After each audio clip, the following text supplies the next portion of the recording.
ভাই বোন যখন একসাথে কথা বলে তখন আল্লাহ তাআলা বলেন এই সময়টাকে থামিয়ে দাও। আমি খুব অবাক হয়েছিলাম এই হাদিসটা শুনে। আচ্ছা, ভাই বোন কথা বললে ফেরেশতাদেরকে আল্লাহ কেন সময় থামিয়ে দেওয়ার কথা বলল? পরে যখন ডিটেইল জানলাম তখন খুব কষ্ট লাগলো। ডিটেইলটা ঠিক এরকম ছিল। ভাই বোনের সাথে এই পৃথিবীর পরে আর কখনোই দেখা হবে না। হাসরের ময়দানে না, আখিরাতে না, কিয়ামতের পরে না, জান্নাতে না, জাহান্নামে না, কোথাও না। বাবা মার সাথে দেখা হওয়ার সম্ভাবনা আছে, স্বামী স্ত্রীর সাথেও দেখা হওয়ার সম্ভাবনা আছে, ছেলে মেয়ের সাথেও দেখা হওয়ার সম্ভাবনা আছে, কিন্তু ভাই বোনের সাথে সম্পর্ক শুধুমাত্র এই পৃথিবী পর্যন্তই। তখন এত খারাপ লাগলো ব্যাপারটা জেনে যে আমার যে বোন আছে অথবা আমার যে ভাই আছে তার সাথে আমার আর কখনোই দেখা হবে না এই পৃথিবীর পরে। মানে মরে যাওয়ার পরে তার সাথে আর আমার কখনোই কথা হবে না।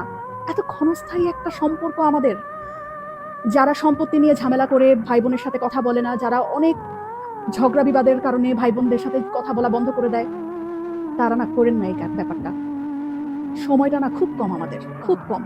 এত কম সময় নিয়ে আমরা পৃথিবীতে এসেছি এবং এই কম সময়ের মধ্যে আমরা আবার কলুষতা, আমরা আবার ঝগড়া বিবাদ এইরকম করে আমাদের এত কাছের এত আপন একটা মানুষ, একই পেটের মায়ের পেটের বোন, মায়ের পেটের ভাইয়ের সাথে কথা বলা বন্ধ করে দিলাম।